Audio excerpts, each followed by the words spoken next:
US में रहने वाले हजारों इंडियन H1B प्रोफेशनल्स इस समय एक ऐसी परेशानी का सामना कर रहे हैं जिसका सीधा असर उनकी रोजमर्रा की जिंदगी पर पड़ सकता है। मामला ड्राइवर्स लाइसेंस रिन्यूअल का है।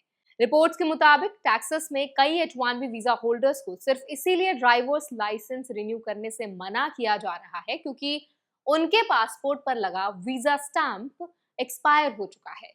सबसे बड़ी बात यह है कि इन लोगों का H1B स्टेटस और I-94 अभी भी वैलिड है। ऐसे में सवाल ये नहीं है कि उनका वीजा खत्म हो गया, बल्कि ये है कि यूएस इमिग्रेशन रूल्स और स्टेट रूल्स को आखिर लागू कैसे किया जा रहा है। आज इस वीडियो में हम समझेंगे पूरा मामला क्या है, वीजा स्टैंप और इमिग्रेशन स्टेटस में क्या फर्क होता है, टेक्सास में विवाद क्यों शुरू हुआ, H1B होल्डर्स की लीगल राइट्स क्या हैं और अगर आप भी ऐसी सिचुएशन में हैं तो आपको क्या करना चाहिए। तो चलिए फिर जल्दी से वीडियो को शुरू करते हैं। हाय, मेरा नाम है वर्षा दुबे और आप मुझे देख रहे हैं एनबीटी टेक एड पर। सबसे पहले एक जरूरी बात समझिए, बहुत से लोग वीजा स्टैंप और इमिग्रेशन स्टेटस को एक ही चीज मान लेते हैं, जबकि यूएस इमिग्रेशन लॉ में दोनों अलग अलग होते हैं। पासपोर्ट पर लगा वीजा स्टैंप मेनली यूएस में एंट्री के लिए ट्रैवल डॉक्यूमेंट होता है, लेकिन अगर आप पहले से यूएस के अंदर हैं और आपके पास वैलिड I-797 अप्रूवल नोटिस और I-94 है, तो वही आपके लॉफुल इमिग्रेशन स्टेटस का सबसे बड़ा प्रूफ माना जाता है। यानी वीजा स्टैंप एक्सपायर होने का मतलब ये नहीं है कि आपका H1B स्टेटस भी खत्म हो गया। इसी वजह से इमिग्रेशन अटॉर्नीज का कहना है कि सिर्फ एक्सपायर्ड वीजा स्टैंप के आधार पर ड्राइवर्स लाइसेंस रिन्यूअल रोकना लीगल इंटरप्रिटेशन का विवाद बन सकता है। रिपोर्ट्स के अनुसार इमिग्रेशन अटॉर्नी एमिली न्यूमैन ने कहा कि टेक्सास में ऐसा कोई स्पष्ट रूल नहीं है जो केवल एक्सपायर्ड वीजा स्टैंप की वजह से रिन्यूअल से मना करने की अनुमति देता हो। उनका कहना है कि अगर ये प्रैक्टिस जारी रहती है तो इस मामले में लीगल चैलेंज भी हो सकता है। अब समझते हैं कि समस्या आखिर आ क्यों रही है। Texas department of public safety यानी DPS आइडेंटिटी वेरिफिकेशन और लॉफुल प्रेजेंस चेक के दौरान डॉक्यूमेंट्स वेरीफाई करता है।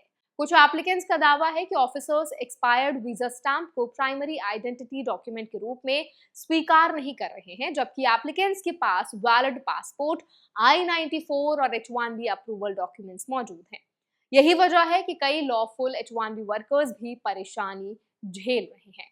अगर आप इंडियन H1B होल्डर हैं तो यहाँ आपके लिए सबसे जरूरी जानकारी ये है कि अगर आपका H1B स्टेटस वैलिड है और आपके पास वैलिड I-797 और I-94 है तो इन डॉक्यूमेंट्स को हमेशा अपने साथ रखें। ड्राइवर्स लाइसेंस रिन्यूअल के समय सभी अपडेटेड इमिग्रेशन डॉक्यूमेंट्स जमा करें। अगर स्टेट सिस्टम में स्टेटस वेरीफाई नहीं हो रहा है तो कई एप्लीकेंट्स ने सेव वेरिफिकेशन प्रोसेस शुरू कराने की सलाह दी है। ये US department of homeland security का वेरिफिकेशन सिस्टम है जिसके जरिए state agency immigration status confirm कर सकती है। हालांकि ये हर केस में ऑटोमेटिक सोल्यूशन नहीं है, लेकिन कई एप्लीकेंट्स ने इससे अपनी रिन्यूअल प्रोसेस पूरी होने की जानकारी साझा की है। अब बात करते हैं आपके लीगल राइट्स की। अगर आपका इमिग्रेशन स्टेटस वैलिड है तो आपको अपना केस एक्सप्लेन करने और सपोर्टिंग डॉक्यूमेंट्स देने का पूरा अधिकार है। अगर एप्लीकेशन रिजेक्ट होती है तो रिजेक्शन का रीजन लिखित रूप में मांग सकते हैं और जरूरत पड़ने पर एक्सपीरियंस्ड इमिग्रेशन अटॉर्नी की लीगल एडवाइस भी ले सकते हैं। किसी भी अनऑफिशियल एडवाइस के आधार पर डॉक्यूमेंट सबमिट करने या स्टेटस बदलने की जल्दबाजी बिल्कुल ना करें। इंडियन प्रोफेशनल्स के लिए सबसे बड़ी सीख यही है कि वीजा स्टैंप एक्सपायर होने और H1B स्टेटस खत्म होने में फर्क समझना बहुत जरूरी है। अगर आपका स्टेटस वैलिड है तो पैनिक करने की जरूरत नहीं है, लेकिन अपने डॉक्यूमेंट्स हमेशा अपडेटेड रखें। I-94 की वैलिडिटी चेक करते रहें और किसी भी स्टेट लेवल इशू में प्रॉपर लीगल गाइडेंस के साथ आगे बढ़ें। ये मामला एक बार फिर दिखाता है कि यूएस इमिग्रेशन सिस्टम में फेडरल इमिग्रेशन रूल्स और स्टेट लेवल एडमिनिस्ट्रेटिव प्रोसेस हमेशा एक जैसे नहीं चलते। इसीलिए अवेयरनेस, सही डॉक्यूमेंटेशन और समय पर लीगल एडवाइस ही आपकी सबसे बड़ी सुरक्षा है। तो आई होप ये वीडियो आपके लिए हेल्पफुल रहा होगा। अब इस पूरे वीडियो पर आपका क्या फीडबैक है कमेंट्स में शेयर करें। ऐसे और वीडियोस के लिए, अपडेट्स के लिए हमारे चैनल एनबीटी टेक एड को भी जरूर सब्सक्राइब करें।